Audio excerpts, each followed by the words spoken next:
Welcome everyone. SQL lecture series के lecture 44 में आज हम बात करेंगे टाइप्स ऑफ मल्टीरो फंक्शंस की।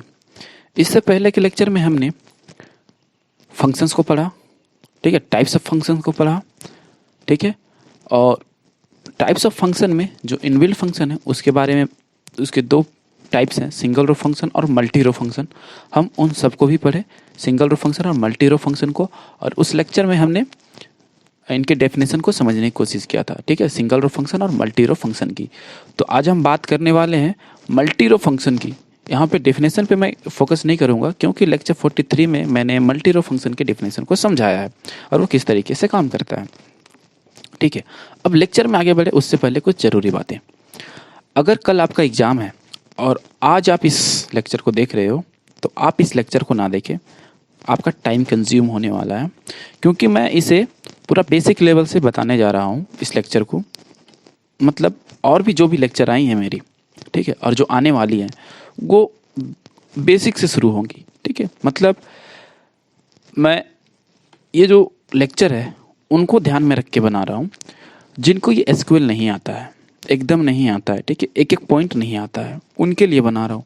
मतलब एक नॉन आईटी स्टूडेंट को अगर एसक्यूएल नहीं आता है और वो फर्स्ट टाइम एसक्यूएल पढ़ रहा है तो ये उनको भी समझ में आए, और एक आईटी स्टूडेंट अगर इसे पढ़ रहा है तो वो उसे भी समझ में आए, ठीक है। तो अगर आपका कल परसों में एग्ज़ाम है तो आप इस लेक्चर को देखने आए हो मेरा, तो आपका टाइम कंज्यूम होगा। इससे अच्छा है कि आप अभी ना देखें, ठीक है। फिर भी अगर आपको देखने की इच्छा है तो आप देख सकते हो, ठीक है। और अगर आपका एग्ज़ाम 1 मंथ 2 मंथ के बाद है तो आप इसे अच्छे से ध्यान से देखो। मैं गारंटी देता हूँ अगर आप इस लेक्चर को या मेरे कोई भी लेक्चर को पूरा फॉलो करते हैं एसक्यूएल का, तो मैं गारंटी के साथ कहता हूँ आप बिना पढ़े बिना पढ़े घर पे आप जाके एग्ज़ाम लिख सकते हो कॉलेज में, ठीक है। अगर आप जॉब पर्पज़ से आए हो तो मैं उसी लेवल से मेरा मेन पॉइंट है इस लेक्चर को बनाने का कि जॉब इंटरव्यू के पॉइंट से, ठीक है। तो मैं इसीलिए बेसिक से स्टार्ट कर रहा हूँ कि कोई पॉइंट मिस ना हो जाए, ठीक है, कोई पॉइंट मिस ना हो जाए, ताकि जब आप इंटरव्यू फेस करने जाओ तो अगर जब क्वेश्चंस आए तो आप उसका जवाब दे सको, ठीक है। तो बहुत हो गई बात है, अब चलिए शुरू करते हैं, ठीक है। तो types of multi row function, ठीक है।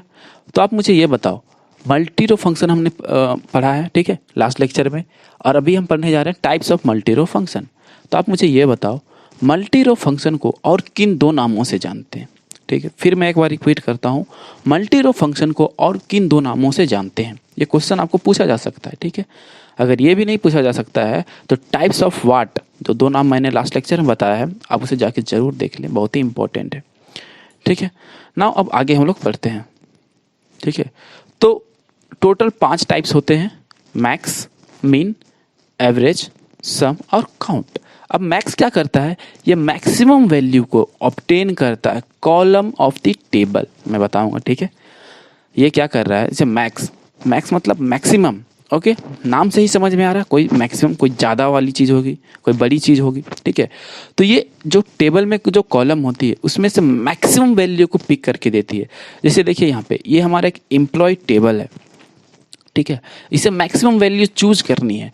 तो ऐसा तो नहीं है कि वो नेम वाले में से कोई मैक्सिमम वैल्यू चूज करेगी, नहीं, हम चूज कर सकते हैं जब उसका आज की वैल्यू को अगर ये करके लाएंगे, लेकिन फिलहाल अभी आप तो सिंपली में हम नाम से तो उसको फाइंड नहीं कर सकते, तो हम जनरली देखेंगे कहाँ, सैलरी वाले कॉलम में, ठीक है।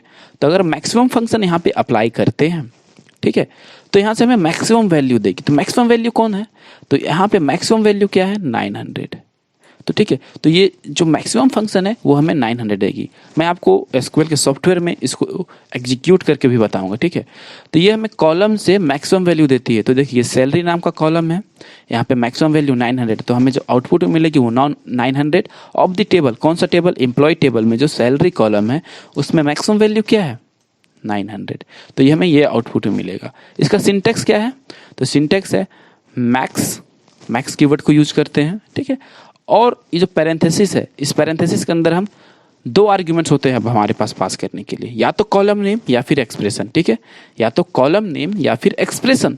या तो हम कॉलम नेम को पास कर सकते हैं या एक्सप्रेशन। एट अ टाइम सिर्फ एक वैल्यू पैरेंथेसिस के अंदर आएगी। पैरेंथेसिस मतलब ये ओपन ब्रैकेट और ये क्लोज ब्रैकेट, इन दोनों के बीच में सिर्फ एक आर्ग्यूमेंट, या तो कॉलम नेम या फिर एक्सप्रेशन, दोनों में से कोई एक, दोनों नहीं एक साथ, ठीक है। इसलिए मैंने इसे स्लैश करके लिखा है। तो मैक्सिमम ऑफ कॉलम नेम या एक्सप्रेशन जो भी रहेगा। अब ये एक्सप्रेशंस क्या होता है एसक्यूएल में, मैंने इसे भी अच्छे से एक अलग लेक्चर में बताया। आई थिंक आपको लेक्चर 25 के बाद ये मिल जाएगा, ठीक है। आप उसे जाके एक बार देख ले। तो हम दो आर्ग्यूमेंट में से कोई एक आर्ग्यूमेंट को मैक्सिमम फंक्शन के अंदर पास कर सकते हैं, ठीक है। तो अब देखिए इसको किस, अरे एक चीज़ और, ये जो फंक्शंस हैं, जो भी मल्टी रो फंक्शन, इसको हम अधिकतर किसके साथ यूज करेंगे अभी, तो हम इसको यूज करते हैं वेयर क्लाउज के साथ। किसके साथ, तो वेयर क्लाउज के साथ, ठीक है। इसको जो यूज करते हैं हम, उसे हम यूज करते हैं वेयर क्लाउज के साथ, ठीक है।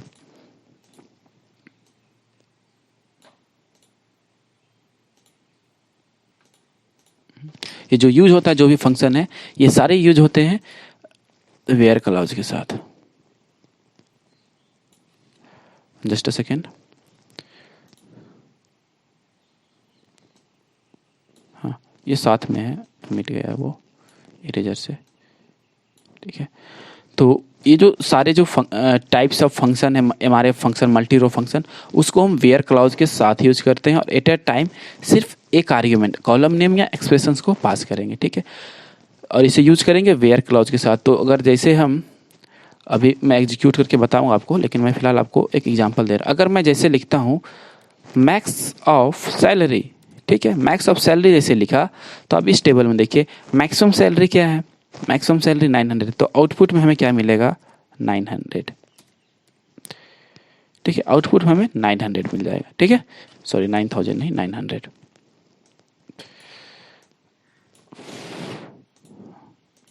नाउ मैक्सिमम आपको समझ में आया होगा। सिमिलरली मिनिमम भी वैसा ही है। इंस्टेड ऑफ मैक्सिमम ये हमें मिनिमम वैल्यू देती है कॉलम नेम से, ठीक है। मतलब जो भी कॉलम नेम रहेगा टेबल में, अगर उसे पास करेंगे तो वहाँ से हमें एक मिनिमम वैल्यू को देगी। और सिंटेक्स भी सिमिलरली मैक्सिमम फंक्शन के जैसा है। इसमें भी मेन कीवर्ड को यूज़ करते हैं और पैरेंथेसिस के अंदर कॉलम नेम या एक्सप्रेशंस को पास करेंगे, ठीक है, दोनों में से कोई एक, ठीक है। और जैसे ही यहाँ पे मैक्स की जगह मीन को यूज करेंगे, मीन ऑफ सैलरी, तो हमें जो आउटपुट मिलेगा वो मिलेगा 100, ठीक है। नाउ थर्ड क्या है, एवरेज, एवीजी इसको लिखते हैं, ठीक है। ये क्या करता है, ये एवरेज वैल्यू देता है from the table of column. मतलब ये टेबल है, उसमें कॉलम में सैलरी, अगर यहाँ पे एवरेज ऑफ सैलरी लिखे, ठीक है, एवरेज ऑफ सैलरी लिखे, सॉरी, ठीक है, अगर एवरेज ऑफ सैलरी लिखे, ठीक है, तो वो हमें क्या देगा, पहले तो इसको ऐड करेगा, 5 to 700, 7 and 9, 1600 and 100, what have 5 to 7, 9, 16, 1, 17, total 17, ठीक है, 17/4, ठीक है।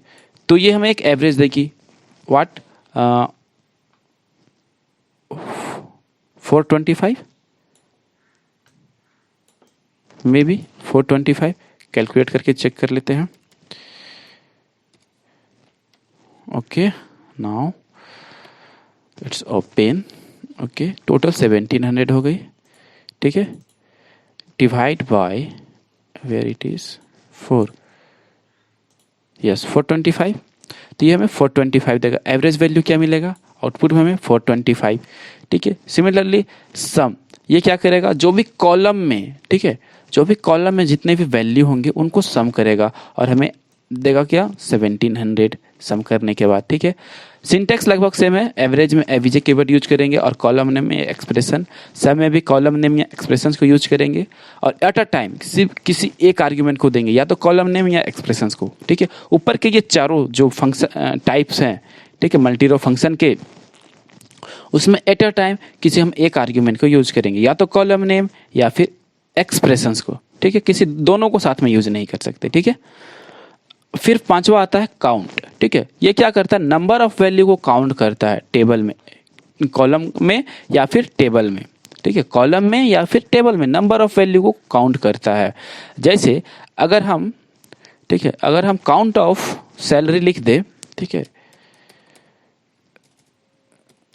काउंट ऑफ सैलरी लिख दे, तो ये हमें काउंट करके क्या देगा, 4, कैसे अब काउंट करा, तो ये एक एक रो बाय रो जाके काउंट करेगा। कैसे, 1 2 3 4, ठीक है। सैलरी को ही सिर्फ पास किया ना, तो फिर सैलरी में काउंट करेगा 1 2 3 एंड 4। तो ये हमें आउटपुट में 4 देगा। या तो हम कॉलम नेम को पास कर सकते हैं, ठीक है, या फिर टेबल से। देखिए टेबल को किस तरीके से, अगर हमको ये तो कॉलम से मिल गया हमको कि कॉलम में मतलब कितने रिकॉर्ड है, तो कितने रिकॉर्ड है 4। मतलब काउंट के अंदर हम जो भी आर्ग्यूमेंट पास करेंगे, ठीक है, उस आर्ग्यूमेंट में अगर टेबल रहा तो टेबल, या कॉलम नेम रहा तो कॉलम। तो अगर कॉलम नेम रहा तो कॉलम में कितने डेटा हैं उसको काउंट करके हमें दे देगा। देखिए सैलरी वाले कॉलम में कितना डेटा है 4, तो वो 4 दे देगा। अगर नेम देते तो वो तो पर भी 4, कमीशन देते तो वो भी 4, ठीक है। ये तो रह गई किसकी बात, कॉलम की बात। क्या हो अगर हमें पूरा टेबल में कितना रिकॉर्ड है उसको जानना हो, तो उसके लिए हम यूज करेंगे स्टार को, ठीक है, स्टार। अब स्टार क्या है, एक वाइल्ड कैरेक्टर है। वाइल्ड कैरेक्टर के ऊपर भी मैंने अलग से लेक्चर बनाई है, लेक्चर 25 के बाद आप उसे देख सकते हो। एग्जैक्टली मुझे याद नहीं है वो कौन सा लेक्चर है, ठीक है। तो ये जो क्या करेगी स्टार, ये टेबल में कितना रिकॉर्ड है वो टोटल काउंट करके दे देगी, ठीक है। अब ये सिर्फ ये जो स्टार है ना, जो हमने जो स्टार को यूज किया काउंट के साथ, ये सिर्फ काउंट के साथ ही यूज होगा, और बाकी ये मैक्स, मीन, एवरेज और सम के साथ हम स्टार को यूज नहीं कर सकते हैं, ठीक है। तो अगर काउंट का सिंटेक्स देखें तो काउंट है, स्टार है, स्लैश, कॉलम नेम या एक्सप्रेशन। इन सिर्फ काउंट में ही हम 3 आर्ग्यूमेंट होता है हमारे पास लेने के लिए, और 3 में से सिर्फ हम एक को पास करेंगे, ठीक है। सिर्फ एक को यूज करेंगे, मतलब हम 3 तरह के आर्ग्यूमेंट इसमें यूज कर सकते हैं, बट एट अ टाइम सिर्फ किसी एक को, या तो स्टार को, या कॉलम नेम, या एक्सप्रेशंस को यूज कर सकते हैं। लेकिन ऊपर के 4 मैक्स, मीन, एवरेज और सम के साथ हम स्टार को यूज नहीं कर सकते। उसी को मैंने नोट्स में लिखा है, only for count function we can use star as an argument, okay. और बाकी किसी के साथ स्टार आर्ग्यूमेंट के रूप में यूज नहीं होता है, ठीक है। अब देखिए कैरेक्टरिस्टिक ऑफ क्या है मल्टी रो फंक्शन की, ठीक है। शॉर्ट में हम मल्टी रो फंक्शन को एमआरएफ भी बोलते हैं, ठीक है। एमआरएफ आप टायर मत समझिएगा फिलहाल यहाँ पे, ठीक है। तो शॉर्ट में हम मल्टी रो फंक्शन को क्या बोलते हैं, एमआरएफ, ठीक है। अभी जितने भी लेक्चर आएंगे हम बस एमआरएफ बोलेंगे। और जो आपको पहला क्वेश्चन पूछा था कि और किन 2 नामों से मल्टी रो फंक्शन यानी एमआरएफ को जानते हैं, आप मुझे वो कमेंट करके बताएं, ठीक है। तो कैरेक्टरिस्टिक क्या है मल्टी रो फंक्शन की, तो ये रो बाय रो एग्जीक्यूट करता है। रो बाय रो एग्जीक्यूट करने का मतलब, मैंने आपको लेक्चर 32 यानी वेयर क्लॉज की वीडियो में आपको अच्छे से बताया था कि रो बाय रो एग्जीक्यूट करने का मतलब क्या होता है। अगर नहीं पता तो एक बार उसे आप जाके जरूर देख ले, लेकिन मैं एक बार फिर से बताऊंगा। वेयर क्लॉज की वीडियो बहुत ही इंपॉर्टेंट रोल प्ले करने वाली है, ठीक है। तो देखिए हमने बोला कि रो बाय रो मतलब क्या, पहले ये देखिए 1 2 3 4, इस टेबल में कितने रो हैं, टोटल 5 रो हैं, 1 2 3 4 5, ठीक है। बट कॉलम्स कितने हैं, 1 2 3 कॉलम 5 रोज, ठीक है, 3 कॉलम 5 रोज। तो ये क्या करती है मल्टी रो फंक्शन, ये रो बाय रो एग्जीक्यूट करेगी। तो पहले वाले रो में तो एग्जीक्यूट नहीं करेगी, पहले में क्या है, पहले में एट्रीब्यूट्स है टेबल के, ठीक है, एंटिटी के एट्रीब्यूट्स हैं, तो एट्रीब्यूट वाले में तो एग्जीक्यूट नहीं करेगी, बट उसके नेक्स्ट वाले रो में एग्जीक्यूट करेगी। तो पहले इस रो में जाएगी, मल्टी रो फंक्शन मतलब जो मैक्स, मीन, एवरेज, सम है, पहले इस रो में, फिर इस रो में, फिर इस रो, फिर इस रो में, नेक्स्ट करते हैं। जब लास्ट रो में पहुंचेगी तो वो टर्मिनेट हो जाएगी और लास्ट में एक अपना रिजल्ट देगी। और ये किस तरीके से रिजल्ट देती है इसे मैंने बहुत ही अच्छे से वेयर क्लॉज की वीडियो में बहुत ही अच्छे से डीप में जाके आपको बताया है, ताकि आपको जब भी कोई पूछे कि रो बाय रो किस तरीके से एग्जीक्यूट होता है, आपको समझने में कोई प्रॉब्लम ना हो, ठीक है। बट मैं आपको छोटा सा एग्जांपल ले लिया किस तरीके से, पहले इस लाइन पे जाएगी, फिर इस रो पे, फिर इस रो पे, फिर इस रो पे एग्जीक्यूट होगी, ठीक है। अब क्या है, we can use multiple MRF in select clause. अब ये जो एमआरएफ फंक्शन है उसे हम कहाँ यूज करते हैं, तो उसे हम सेलेक्ट क्लाउज के साथ यूज करते हैं, ठीक है। सेलेक्ट क्लाउज के साथ हम एमआरएफ फंक्शन को यूज करते हैं, और वेयर क्लाउज के साथ हम एमआरएफ फंक्शन को यूज नहीं करते, ठीक है। अब ये सेलेक्ट क्लाउज के साथ ही क्यों यूज करते हैं और वेयर क्लाउज के साथ यूज क्यों नहीं करते, ठीक है, ये मैं आपको जब बताऊंगा, ठीक है। पहले इसको आप देख लीजिए, उसके बाद मैं एक एग्जांपल दूंगा इस टेबल से, फिर मैं आपको बताने की कोशिश करूंगा क्यों सेलेक्ट क्लाउज के साथ यूज करते हैं और वेयर क्लाउज के साथ यूज नहीं करते, ठीक है। नाउ फोर्थ पॉइंट क्या है, we can't use column name और एक्सप्रेशन अलोंग विथ एमआरएफ, ठीक है। हम जब भी एमआरएफ फंक्शन सेलेक्ट क्लाउज के साथ लिखेंगे तब उसके साथ हम कोई कॉलम नेम या एक्सप्रेशंस को नहीं लिखेंगे, ठीक है। बारिश होने लगी, तो जब भी हम वेयर क्लाउज को लिखेंगे जब भी हम एमआरएफ फंक्शन को लिखेंगे तो उसके साथ कॉलम नेम और एक्सप्रेशन को नहीं लिखेंगे, ठीक है। अब क्यों नहीं लिखेंगे, तो 1 2 3 2 3 4 पॉइंट को मैं अच्छे से आपको बताने वाला हूँ, ठीक है। एग्जाम्पल देखिए, 5वां पॉइंट क्या बोलता है, MRF function can accept only one argument, सिर्फ एक आर्ग्यूमेंट ही लेगा, ठीक है। जैसे हमने इधर देखा था, दैट इज कॉलम नेम और एक्सप्रेशन, या तो कॉलम नेम या एक्सप्रेशन, ठीक है। अब MRF function ignores null value. अब एमआरएफ फंक्शन क्या करता है, वो नल वैल्यू को इग्नोर कर देता है। चलिए ऊपर के 3 पॉइंट और नीचे का लास्ट पॉइंट, उसे मैं आपको एग्जांपल देके समझाता हूँ, ठीक है। इनिशियली मेरे पास यहाँ पे एक एम्प्लॉय टेबल है, ठीक है। मैं इसको थोड़ा सा साइड कर लेता हूँ, ठीक है, ताकि स्पेस बन जाए, ठीक है। ये मेरा एम्प्लॉय टेबल है, ठीक है। अब क्या है कि इसे हम सेलेक्ट क्लॉज के साथ यूज कर सकते हैं, वेयर क्लॉज के साथ यूज नहीं कर सकते। लेट्स सपोज हमें ये एम्प्लॉय टेबल है, ठीक है।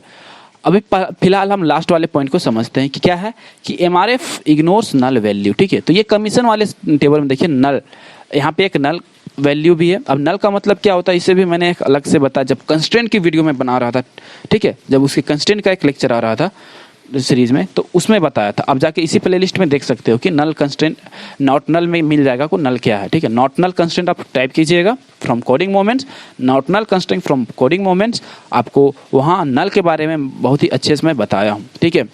ये सब जो नल है ना, ये सब इंटरव्यू पॉइंट ऑफ व्यू से बहुत ही इंपॉर्टेंट चीज़ है। नल का मतलब आपको पता होगा कुछ नहीं, बट एक्चुअली में है क्या, उसको मैंने बहुत अच्छे से बताया, आप जाके वहाँ पे देखिए। तो फिलहाल हम 6 पॉइंट को देखते हैं कि इग्नोर्स नल वैल्यू, ठीक है। लेट्स सपोज हमें इस टेबल, मतलब इस जो कमीशन वाले कॉलम में जो भी वैल्यूज़ हैं, जो कमीशन है, उनको सम करना है, ठीक है। तो हम क्वेरी क्या लिखेंगे, यहाँ पे देखिए, हम क्वेरी लिखेंगे सेलेक्ट सेलेक्ट, ठीक है। सम करना है, हमने पढ़ा था कि इस किसके साथ पास कर सकते हैं, तो सेलेक्ट क्लॉज के साथ। सम ऑफ किसको, कमीशन, ठीक है। फ्रॉम वेयर, कौन सा टेबल है, एम्प्लॉय टेबल। अब यहाँ पे वेयर क्लॉज का काम नहीं है, ठीक है, सेमीकोलन यूज कर देते। अब ध्यान से देखिए, ठीक है। सम ऑफ क्या लिखा हमने, कमीशन, सम ऑफ कमीशन लिखा है हमने, ठीक है। तो कमीशन कॉलम कहाँ है, यहाँ पे कमीशन कॉलम यहाँ पे है, ठीक है। तो जब ये देखिए, पहला कौन सा क्लॉज एग्जीक्यूट होगा, पहला जो क्लॉज एग्जीक्यूट होगा वो फ्रॉम क्लॉज एग्जीक्यूट होगा, जो हम जानते हैं, ठीक है। अब ये किस तरीके से एग्जीक्यूट होता है, या भी मुझे दूसरा क्वेश्चन हो रहा है, आप मुझे कमेंट करके बताओ, ठीक है ना। उसके बाद फ्रॉम क्लॉज जब एग्जीक्यूट हो जाएगा, उसके बाद कौन सा क्लॉज एग्जीक्यूट होगा, उसके बाद जो क्लॉज एग्जीक्यूट होगा वो है सेलेक्ट क्लॉज, ठीक है। अब सेलेक्ट क्लॉज में आर्ग्यूमेंट क्या है, सम ऑफ कमीशन। सम क्या करता है, तो ये टोटल वैल्यू को कॉलम, मतलब जो भी कॉलम रहता है टेबल में, उसको टोटल कर देता है, ठीक है। तो जैसे सम ऑफ कमीशन करे, तो ठीक है, तब ये देखिए लास्ट वाला एग्जीक्यूट कैसे कर रहा है, सम ऑफ कमीशन, ठीक है। तो ये कमीशन वाले कॉलम में गया, पहले तो एम्प्लॉय टेबल में गया, फिर ये डायरेक्ट कमीशन वाले कॉलम में गया। अब ये रो बाय रो चलना है, ठीक है, रो बाय रो चलेगा। अब उसके पास जब ये एग्जीक्यूट हो रहा है, तो उसके पास सिर्फ क्या देख रहा है कि मेरे पास सिर्फ एक ही कॉलम पास है, तब वो सिर्फ उस कॉलम पे फोकस करेगा, ठीक है। देखिए पहले जब फ्रॉम क्लॉज एग्जीक्यूट हुआ, ठीक है, तो ये टेबल अंडर एग्जीक्यूशन मोड में आ गया। अब सेलेक्ट क्लॉज, दूसरा कोई क्लॉज है नहीं, तो सेलेक्ट क्लॉज डायरेक्ट एग्जीक्यूट करेगा, क्योंकि सेलेक्ट क्लॉज रिस्पॉन्सिबल है डेटा को डिस्प्ले करने के लिए, ठीक है। तो अब उसके अंदर आर्ग्यूमेंट क्या पास है, सम एक फंक्शन है, उसके बाद कमीशन क्या है, एक कॉलम है। तो हम जान रहे हैं कि ये पहले एग्जीक्यूट होता है रो बाय रो, ठीक है। तो ये जो सम है वो पहला रो में गया, ठीक है, पहला रो में गया और चेक किया कि कमीशन कहाँ पर है, कमीशन कॉलम को खोजा। कमीशन में क्या मिला, पहले उसे 20 मिला, ठीक है, पहले उसे 20 मिला, तो 20 को लिखा, ठीक है। सम करना है तो एडिशन का साइन यूज किया।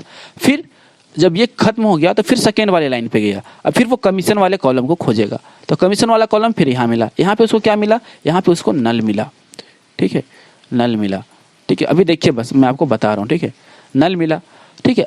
अब फिर वो कहाँ गया, थर्ड वाले कॉलम पे, ठीक है। फिर उसको कमीशन वाले में खोजा, यहाँ पे क्या मिला उसको 40 मिला, ठीक है, 40 मिला। फिर एडिशन का साइन, फिर लास्ट वाले में गया, फिर उसे 30 मिला, ठीक है। ये इस तरीके से काम करता है, ठीक है। बट अब एक बात ध्यान से, मैं तो यहाँ नल को लिख लिया, लेकिन क्या बोलता है, एमआरएफ इग्नोर्स नल वैल्यू। तो जैसे ही वो फर्स्ट रो से निकला और सेकेंड रो पे गया और उसे नल मिला, तो इसे यहाँ पे कंसीडर नहीं करेगा, यहाँ लिखेगा ही नहीं, वो डायरेक्ट यहाँ के बाद डायरेक्ट यहाँ पे जंप होगा और 20 के बाद डायरेक्ट यहाँ पे क्या आएगा 20, ठीक है, फिर 40, फिर 30, ठीक है, 20, 40, 30 और ये सम करके हमें देगा 90, आउटपुट हमें क्या देगा 90, ठीक है। मतलब ये जो सम क्या है, एक एमआरएफ फंक्शन, और एमआरएफ फंक्शन क्या करता है, नल वैल्यू को इग्नोर करता है। तो यहाँ पे देखिए सेकेंड रो में नल वैल्यू था, इसे इग्नोर कर दिया। ये मैं बस आपको समझाने के लिए लिखा कि किस तरीके से होगा, बट एक्चुअली में जो सम फंक्शन एग्जीक्यूट होगा कुछ इस तरीके से एग्जीक्यूट होगा और इस तरीके से वैल्यूज को सम करके एक आउटपुट जनरेट करेगा, ठीक है। अब देखिए ये जो क्वेश्चंस थे कि क्यों हम लोग सेलेक्ट क्लॉज में एमआरएफ फंक्शन को यूज करते हैं, क्योंकि ये जो सिलेक्ट क्लॉज रिस्पॉन्सिबल है क्यों, डेटा को डिस्प्ले करने के लिए। और हम क्या कर रहे हैं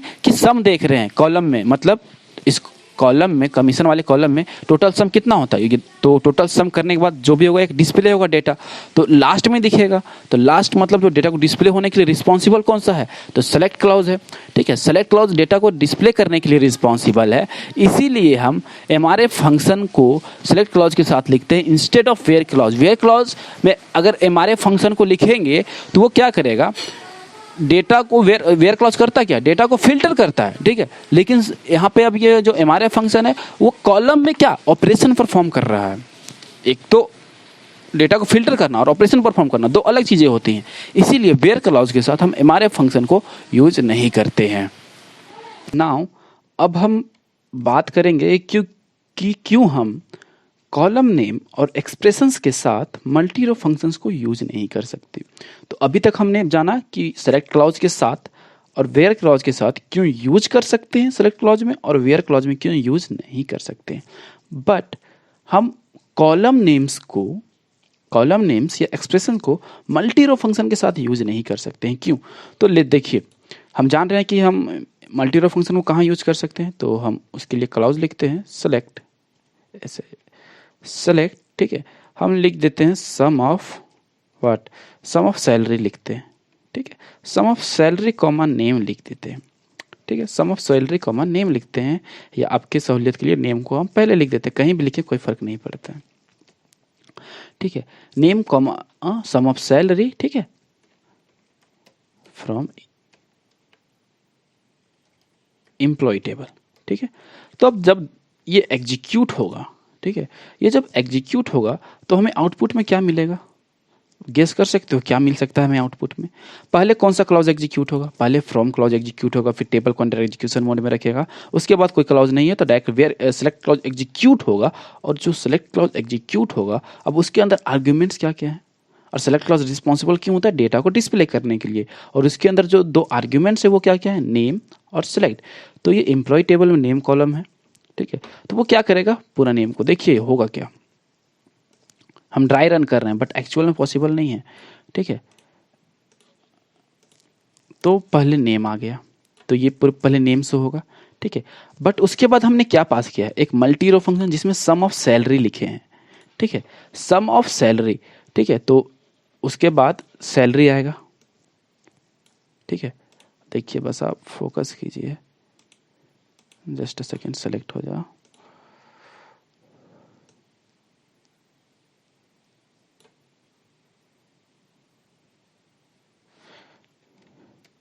ठीक है। देखिए जस्ट अ सेकेंड,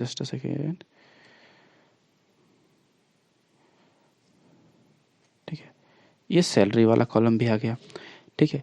हमने पास किया था नेम और सैलरी और वो आ गया, नेम तो डिस्प्ले हो गया, अब सैलरी को डिस्प्ले करना है, ठीक है। तो सैलरी में क्या है, सम, आर्ग्यूमेंट क्या है, सम ऑफ सैलरी, एक मल्टी रो फंक्शन पास किया। तो जब सम होगा तो सम होके क्या आएगा, सम होके क्या आएगा, बहुत बढ़िया, सम होके मिलेगा हमें 1700, ठीक है। सम होके यही ना मिलेगा, ठीक है। अब आप मुझे बताओ, ठीक है, आप कोई टेबल इस स्ट्रक्चर में देखे हो अपने रियल लाइफ में, इस स्ट्रक्चर में कभी कोई टेबल देखे हो, हाँ, इस स्ट्रक्चर का कोई टेबल, क्या कभी इस स्ट्रक्चर में टेबल होता है, नहीं, हम EF कोड रूल पढ़े हैं, वो जानते हैं कि वहाँ पे डेटा को स्टोर किया जाता है, ठीक है, एक रिलेशन के फॉर्म में, ठीक है। क्या ये रिलेशन के फॉर्म में है? नहीं, ये रिलेशन के फॉर्म में नहीं है। अगर मे भी इसको भी हम इग्नोर करें, ठीक है, इग्नोर कर दे, ठीक है, और इसे हम एक्सटेंड कर दें और इसको भी थोड़ा इरेज कर देते हैं, देखिए उस तरीके से लिखने अच्छा इधर हम नल वैल्यू लिख सकते थे, बट हम इस तरीके से एक अलग शेप नहीं देख सकते हैं टेबल का, ठीक है। ये ग्रीन वाला एक टेबल का स्ट्रक्चर है, बट ये जो इधर से रेड के बाद ये जो चल रहा है, अभी रेड वाले को फिर से कंसीडर कीजिए कि ये जो रेड में है क्या वो टेबल स्ट्रक्चर है या ग्रीन वाला? ग्रीन वाला टेबल स्ट्रक्चर हो सकता है, इधर नल वैल्यू हो सकता है सबका अपना, बट क्या रेड वाला कोई टेबल स्ट्रक्चर है? नहीं। तो इसीलिए हम, क्योंकि ये टेबल स्ट्रक्चर को फॉलो नहीं करता है, इसीलिए हम कॉलम नेम और मल्टी रो फंक्शन को या एक्सप्रेशंस को एक साथ हम पास नहीं कर सकते। समझ में आया बात? नाउ अब हम थोड़ा एग्जीक्यूट करके देखते हैं ये पांचों फंक्शंस को, ठीक है। तो चलिए एसक्यूएल के सॉफ्टवेयर में चलते हैं। तो ये रहा हमारा एसक्यूएल का सॉफ्टवेयर, ठीक है। और आप यहाँ पे देखिए, ठीक है, ये सैलरी वाला कॉलम है, ठीक है। अब हम क्या चाहते हैं, इसमें से मैक्सिमम सैलरी को देखना चाहते हैं, ठीक है। एम्प्लॉय टेबल में मैक्सिमम सैलरी को देखना चाहते हैं, ठीक है। तो यहाँ पे क्या लिखेंगे, सेलेक्ट मैक्स ऑफ, पहले मैक्स फंक्शन को समझ रहे हैं, मैक्स ऑफ क्या, सैलरी देखना चाहते हैं, ठीक है। ये क्या हमें मैक्सिमम सैलरी दिखा दिया, देखिए मैक्सिमम सैलरी क्या 5000, ठीक है। और यहाँ पे भी देखिए मैक्सिमम सैलरी यहाँ पे 5000 है, 5000 है यहाँ पे, ठीक है। अब क्या हो अगर हम सैलरी की जगह एम्प्लॉय नेम को डाल दें, जादू देखिए, मैक्स ऑफ ई नेम, क्या हमें क्या मिलेगा, जस्ट सी इट, वार्ड दे दिया, ठीक है। वार्ड क्यों दिया भाई, देखिए वार्ड क्यों दिया, वार्ड क्यों दिया, कुछ गेस कर सकते हो आप, गेस करो। चलिए मैं ही बताता हूँ। आप अल्फ़ाबेट में अगर पोजीशन वाइज चले तो इसका नंबर कहाँ पे आता होगा, तो आई थिंक मुझे भी उतना याद नहीं है कि इसका पोजीशन नंबर क्या है, बट सबसे देखा जाए तो देखिए टी है, डब्ल्यू से पहले टी आता है, ठीक है। अब डब्ल्यू के बाद कोई वैसा वर्ड है क्या, है क्या, नहीं। तो वो पोजीशन वाइज लिया और हमें वर्ड को डिस्प्ले कर दिया, ठीक है। पोजीशन वाइज लिया और हमें मतलब अल्फ़ाबेटिकल पोजीशन वाइज लिया कि डब्ल्यू कहाँ पे आता है, उसके बाद हमें डिस्प्ले कर दिया। बाकी का वर्ड कहाँ पे है उससे डिपेंड ये नहीं किया, बट हाँ इसको जरूर कंसीडर किया, फर्स्ट वर्ड फर्स्ट कैरेक्टर को कंसीडर किया और उसके अकॉर्डिंग हमें डिस्प्ले कर दिया, ठीक है, मतलब अल्फ़ाबेटिकल वाइज। नाउ अब मैक्सिमम का समझ लिए, अब मिनिमम पे काम करते हैं, ठीक है। ऐसे एम्प्लॉय नेम पे करने का कोई मतलब बनता नहीं है, ठीक है। हमें तो मैक्सिमम मिनिमम जो भी परफॉर्म करना सैलरी या कमीशन पे करना है, सैलरी कर देते हैं। अब इसको मिनिमम करते हैं, ये देखिए मिनिमम सैलरी क्या है 800, 800 हमें मिल गया, ठीक है। उसके बाद अब हम करते हैं सम कर देते हैं, ठीक है। अब एक चीज़ और ध्यान से देखिए, यहाँ पे आगे बढ़े उससे पहले हो,